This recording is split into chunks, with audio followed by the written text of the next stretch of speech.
Assalamualaikum warahmatullahi wabarakatuh. Halo sahabat semua, kita bertemu lagi. Kali ini kita akan menyambung kisah dari novel Di Atas Sajadah Cinta. Kali ini kita masuk tema ke-9, yaitu kisah cinta dari Masjid At-Taubah. Suatu siang di hari Jumat, seorang khatib di Masjid As-Salam, Hayy Al-Ashir, Kairo, dalam khutbahnya menuturkan sebuah kisah yang sangat indah. Kisah yang juga pernah ditulis oleh Syekh Ali Tantawi dalam sebuah tulisannya. Kisah ini terjadi di kota Damaskus, Syria. Di kota yang pernah menjadi ibu kota Daulah Umayyah itu, Daulah Umayyah atau Daulah Umayyah, ini terdapat sebuah masjid besar yang diberi nama Masjid Jami At-Taubah. Masjid ini adalah masjid yang membawa keberkahan, diberi nama dengan At-Taubah karena konon sebelumnya adalah tempat hiburan, tempat dilangsungkannya berbagai jenis kemaksiatan.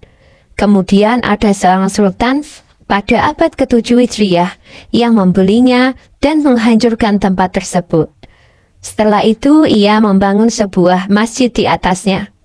Saat ini daerah ini dikenal dengan daerah Masjid Jami At-Taubah. Di masjid ini tinggal seorang pendidik yang sangat alim, bernama Syekh Sulaim As-Suyuti. Kira-kira hampir 70 tahun ia tinggal di masjid ini. Para penduduk di sekitar masjid sangat mempercayainya. Kepada beliaulah mereka senantiasa mengonsultasikan berbagai permasalahan agama dan dunia. Syekh ini ibarat matahari bagi mereka. Kezuhudannya sangat masyhur, karena kezuhudannya itulah ia dipercaya. Kisah ini adalah tentang masa muda Syekh Sulaim. Waktu muda ia tinggal di salah satu ruangan masjid. Seringkali ia lewati hari-hari tanpa ada makanan sedikit pun, ataupun sekeping uang untuk membeli makanan. Dalam kelaparan yang mencekik, seringkali ia merasakan kematian seakan telah di depan mata. Ia menganggapnya ujian. Ia bersabar dan selalu saja ada secuil makanan yang bisa ia makan. Suatu ketika ia menemui keadaan yang sedemikian gawat. Ia tidak mungkin hidup kecuali dengan terpaksa harus makan apa saja. Sudah berhari-hari ia tidak makan. Jika ingin hidup, ia harus makan. Keadaan yang sangat darurat yang dalam ilmu fikih sudah sampai batas diperbolehkan makan bangkai atau mencuri. Sekedar untuk mengganjal perut, Sulaim muda memilih mencuri segenggam makanan sekedar untuk menguatkan tubuhnya. Itulah yang hendak ia lakukan siang hari itu. Siang itu menjelang asar, ia keluar dari masjid. Di dalam masjid, ia tinggal bersama seorang syekh gurunya, yang juga sama zuhudnya. Ia malu minta sesuatu pada gurunya.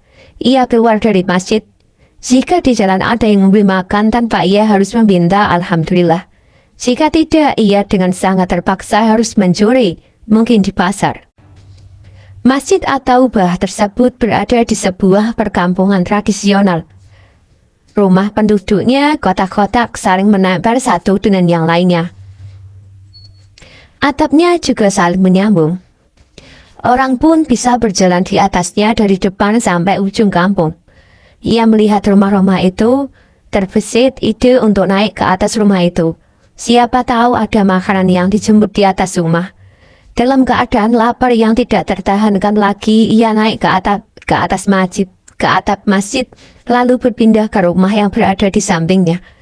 Belum jauh melangkah, ia melihat seorang pemuda yang berada di rumah tersebut. Dengan segera ia memalingkan muka dan menjauh. Ia tidak ingin mengundang kecurigaan. Ia lalu mencari-cari rumah yang lain dan ia melihat sebuah rumah yang sedang kosong, sedang berada di sampingnya. Ia melangkah ke atap rumah itu. Ia mencium bau masakan yang membuat air liurnya keluar dan perutnya semakin melilit-lilit. Dorongan nafsu perutnya sedemikian kuat, ia tidak kuat untuk tidak turun. Dengan 2 kali lompatan ia telah berada di teras rumah tersebut dan segera menuju dapur. Ia membuka tutup makanan dan dilihatnya beberapa terong yang baru saja direbus. Terong itu dibumbui khas Mesir. Ia pernah merasakan kelezatan terong tersebut. dalam sebuah jamuan perhelatan walimatul urs. Karena rasa lapar yang tidak tertahankan lagi, ia langsung mencomot terong itu tanpa peduli lagi panasnya makanan tadi. Ia mulai menggigit dan memamah terong tersebut. Namun ketika hendak menelannya, nuraninya mengusiknya. Ia berkata pada dirinya, Astagfirullah, A'udzubillahi minasyaitonirrajim. Aku mencuri. Mana imanku. Aku berlindung kepada Allah. Bagaimana mungkin ini terjadi?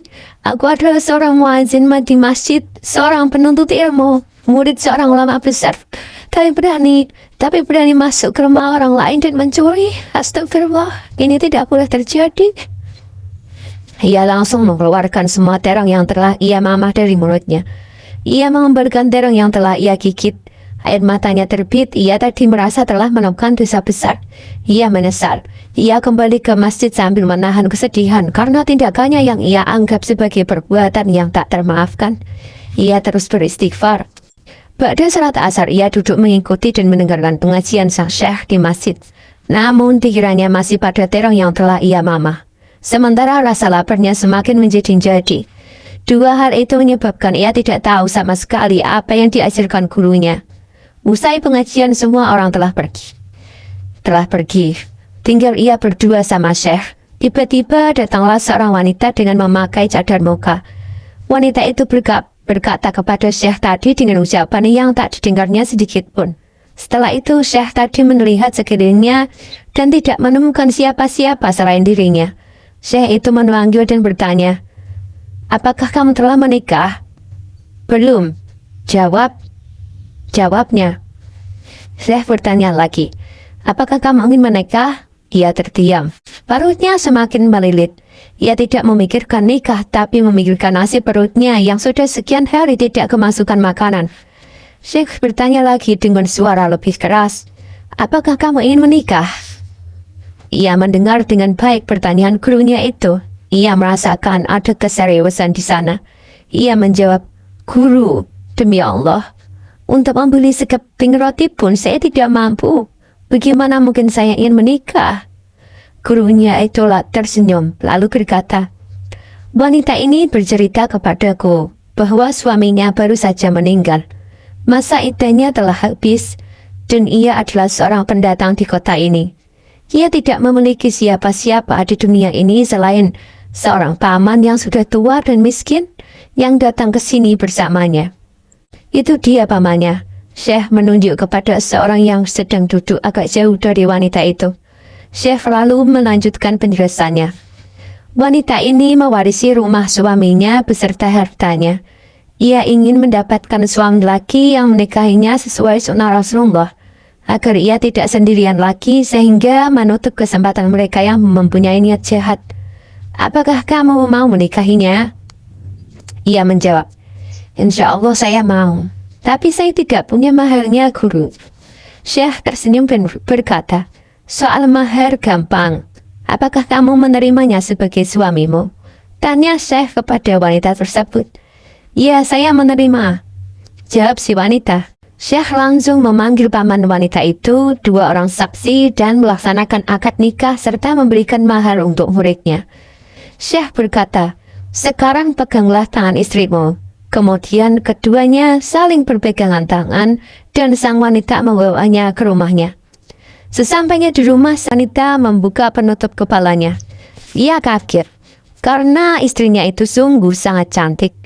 Wajah istrinya itu putih bersinar. Ia semakin kaget ketika tahu bahwa rumah di mana sekarang dia berada adalah rumah yang tadi ia masuki. "Apakah Anda sudah makan siang?"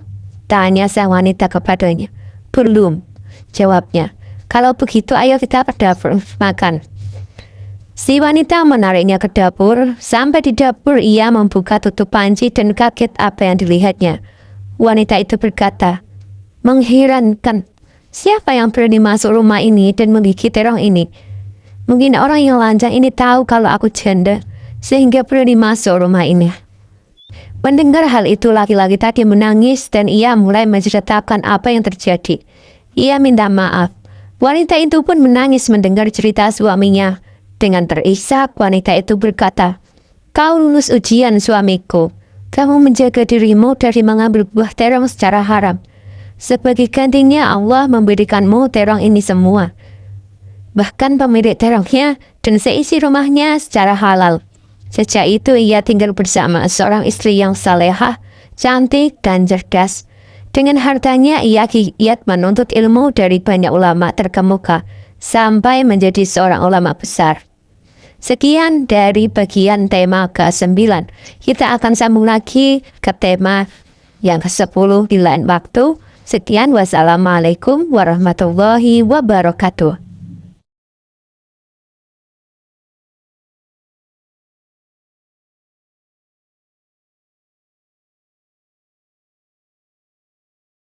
Like, comment, and subscribe.